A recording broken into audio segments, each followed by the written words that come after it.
We are back with another section on Apex testing, and this time we are going to cover everything about test classes. So whatever the concepts that we have missed last time, we are going to cover them now, because now we have the complete understanding of Apex triggers and governor limits.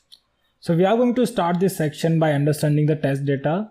So when you test your Apex triggers and Apex classes, most of the time you are dealing with Salesforce data. You either query the data from your Salesforce objects or you do some kind of DML operations on that data. Maybe like you are inserting the data or you are updating it. So in that case, you want to test your method's functionality and you want to test like how it behaves with the Salesforce data. So you need to create this test data in your Apex test classes in order to test your methods properly. And this test data that you create in your Apex test classes is transient. That means it is not committed to the Salesforce database.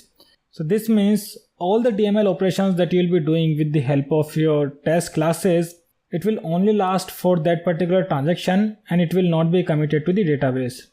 Let me reiterate that Salesforce needs at least 75% code coverage in order to deploy your code in production orgs. So in this video, we are going to create a test class for our contact trigger handler class. And when we will be writing these test methods, then it's also going to test the service class that we have created and also the contact trigger. So let's go back to our VS Code. And here let's create a new Apex class. Let's name it as contact trigger handler test. First of all, we need to annotate it with @istest so that Apex can recognize it as a test class. Now let's focus on creating the test methods in this test class. And I hope you remember the syntax of creating the test method. You first need to annotate your method with @istest, and then your test method has to be public static. Then it cannot return any value, so you have to give your return type as void and then the method name. So let me write a test method for after insert handler method. So I'm going to name it as after insert handler test. Now here in this after insert handler, what we do, we pass a contact list and then based on that we update the parent account. So that means we need to create some sample contact records and account records in order to test this method. So I'm going to create a couple of account records here in this test method first.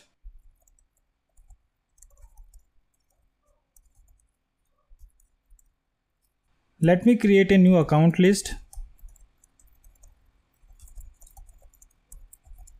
And then I'm going to add these accounts in my test accounts list.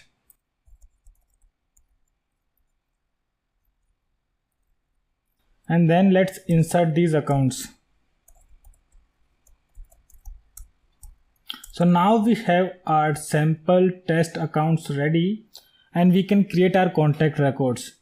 The reason why I created our account records first is because in order to create a contact record and associate it with an account, you need to have that account record first. So now let's create a few contact records as well.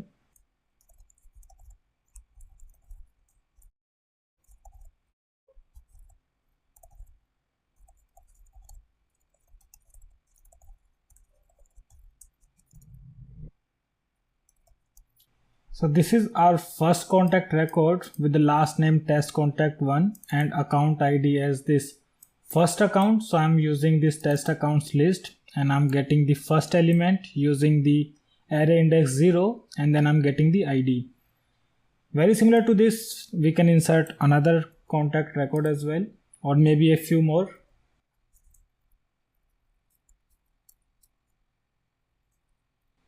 Now we can insert these test contacts as well. And then let's save our class. So as soon as you run this insert statement, it's going to call our contact trigger and then this after insert condition will call, and this is going to call our after insert handler method here. Then the complete code in this after insert handler method will be called, and in the end this update active contacts method from the account contact service class will be called. So this is how when you write a simple insert statement, you can test the complete flow. Now in order to actually test it, you need to have some assert statements in place. So right now what we are doing, we are inserting 5 contact records. 4 of them are associated with one account ID and one of them is associated with another account ID. So we haven't marked the active checkbox as true anywhere. So both the accounts should have the active contacts integer value as 0. So we are going to write our assert statement for that. And in order to get the active contact field value, you need to write your SOQL query. So let's do that.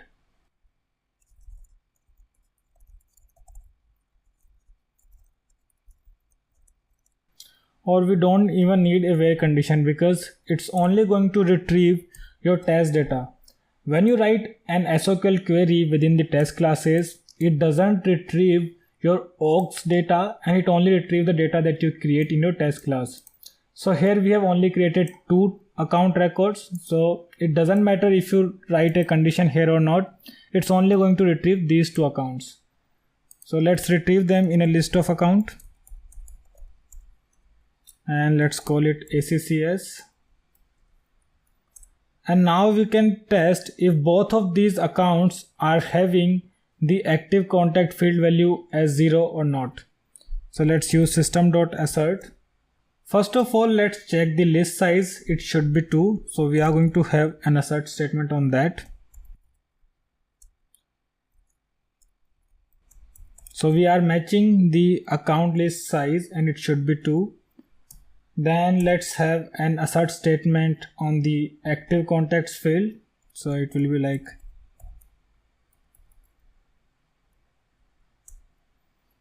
it should be 0. That's what we are expecting. And to get the actual count, we need to access the first element of this list. So we are going to use our array index 0 dot our active contacts field name. Now we can have this assert statement for the second account as well. Just change this array index from 0 to 1. We can also test the contact list size that we are inserting. So this should also be 2. So you can retrieve all your contacts with the help of another SOQL query. So let's do that as well.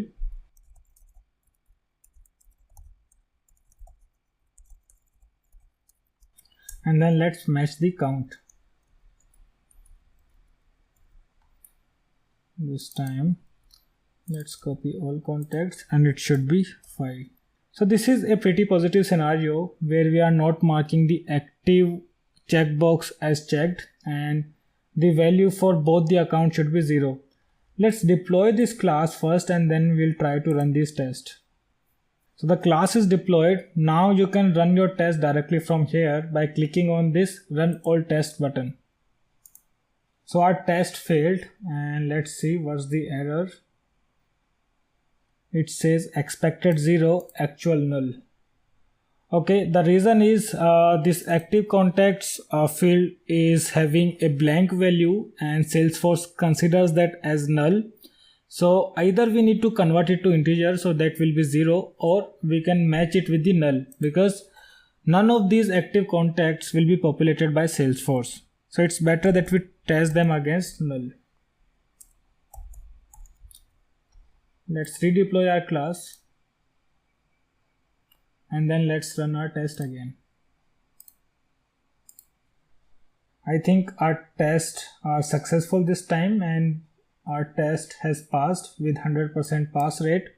So this was a pretty positive scenario. Now we are going to write few more tests for this particular after insert handler method. So I'm going to name it as first one and I'm going to copy this one more time. Let's name it as 2. And this time I'm going to mark one of the checkbox as active. Let's do that for one more contact record. So that should be it.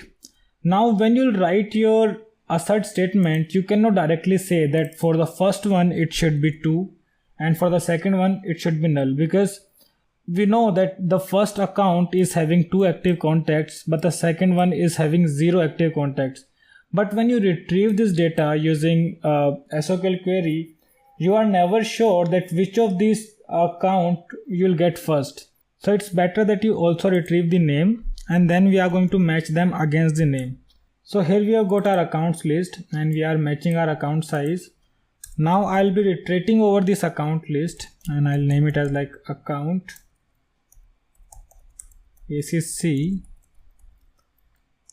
and here I'll check if ACC dot name is equals to test1. So this is our first account. Then it should have 2 contacts, and I'm going to remove this 0 index from here. Let's also have one more if condition. Actually, let's copy it from here. So that's it. Now we can remove this assert statement. Let's save our class and let's deploy it.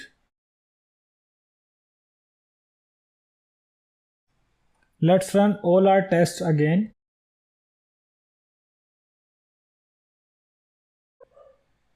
Looks like we have got an error and our test failed, and I did the same mistake again. So let's change that 0 to null, save our class again and deploy it, and let's run our tests again.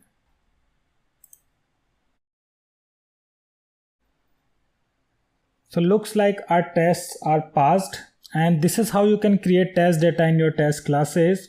In the next video, we are going to cover more topics in test class.